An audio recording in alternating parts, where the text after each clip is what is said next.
Gentlemen, let's talk candidly about something most men think about, but almost never discuss openly, especially after 60, your sexual rhythm. How often should a man in his 60s, 70s, or beyond actually be sexually active or release? Is it still healthy to do it frequently, like in your younger years? Or should you slow down and conserve energy? Or is the truth somewhere in between? I'm Dr. Sophia, a board certified urologist, and for over a decade, I've worked closely with men who are trying to understand what is normal, what is healthy, and what actually supports long term vitality. And what I can tell you is this: there is no single fixed number that fits every man, but there is a biological rhythm that works best for most men when it comes to circulation, hormones, recovery, and prostate health. Your sexual function is not just about pleasure. It reflects the state of your blood flow, your nervous system, your hormonal balance, and even your emotional health. Many men assume that aging automatically means decline, but in reality, what usually changes is not capability. It is recovery speed and rhythm mismanagement. Some men do too much too often and feel drained, while others do too little and begin to experience stagnation, reduced sensitivity, and tension. The key is balance. Let's clear a major misunderstanding first. One of the biggest myths I hear is that stopping sexual activity completely somehow protects a man's health or preserves energy. Biologically, that is not true. The tissues involved in sexual function, especially the erectile tissue, require regular oxygenation and blood flow. Natural, spontaneous erections, especially during sleep, already serve this purpose. When there is long-term inactivity, the tissue can gradually lose elasticity, becoming less responsive over time. Think of it like any other system in the body. If it is not used or activated periodically, it becomes less efficient. On the emotional side, long gaps can also create mental pressure, anxiety, and a sense of disconnection from normal bodily function, which makes performance even harder when it is needed. On the other side, more is not always better either.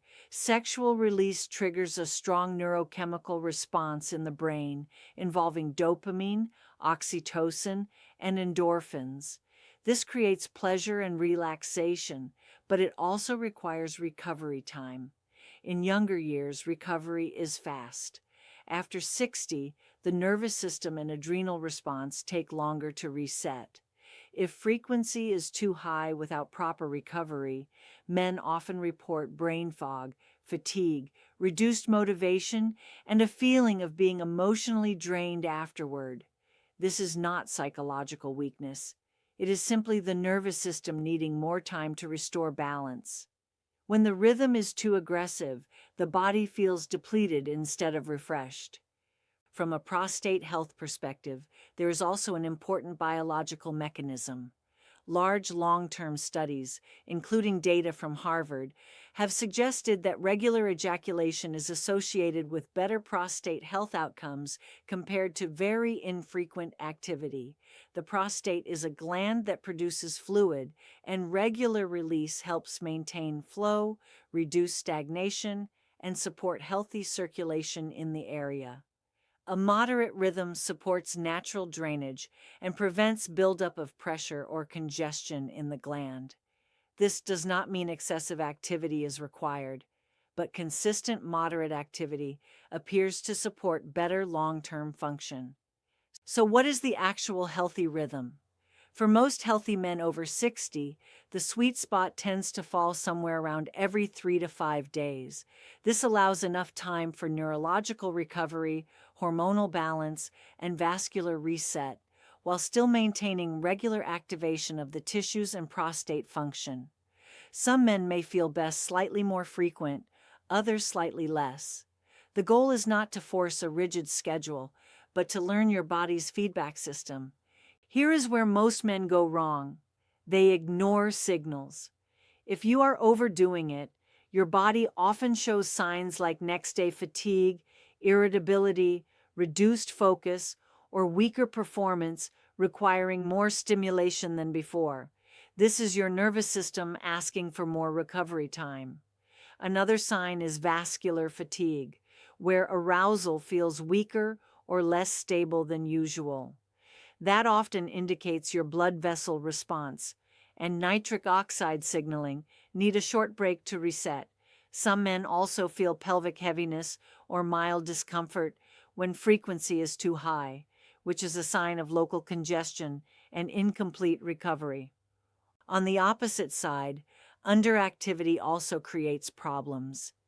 If there is too much time between sexual activity, many men notice reduced spontaneous erections, increased tension, restlessness, or a feeling that the response is slower to start when needed. This is often due to reduced tissue oxygenation and decreased responsiveness over time. The system becomes less active, not because it is broken, but because it is understimulated. There is also an emotional factor that is often overlooked. Guilt, shame, or anxiety around sexual activity can directly interfere with function. Stress activates the fight-or-flight system, which constricts blood vessels and reduces circulation. In simple terms, the more pressure and judgment you attach to the experience, the more the body resists it. A healthy sexual rhythm requires a neutral, relaxed mindset where the body is not under emotional stress. The most effective way to find your personal rhythm is simple. Start with a baseline of about every 4 days for a couple of weeks. Then observe how your body responds. If you feel drained, extend the gap. If you feel overly tense or backed up, shorten it slightly. Your body will always give feedback if you pay attention, but rhythm alone is not enough. Support systems matter. Blood flow depends heavily on nitric oxide production, which naturally declines with age. Foods like beets, leafy greens, watermelon, nuts, and seeds can support circulation and vascular health. Sleep is equally important because testosterone production and nervous system recovery occur primarily during deep sleep cycles. Poor sleep directly affects morning vitality and responsiveness. Gentle pelvic floor exercises can also improve control and support stronger circulation by strengthening the muscles responsible for maintaining pressure and blood retention. Ultimately, the goal is not chasing performance or numbers. It is about maintaining comfort, confidence, and consistency. When your rhythm is balanced, you feel clearer mentally, more stable emotionally, and more naturally responsive without pressure. Intimacy becomes less about performance and more about connection and ease. So here is the truth I want you to remember. Aging does not remove your sexual function. It simply demands more awareness of recovery, rhythm, and maintenance. When you work with your body instead of against it, it remains responsive for many years longer than most men expect. The difference between frustration and vitality is not age, it is balance.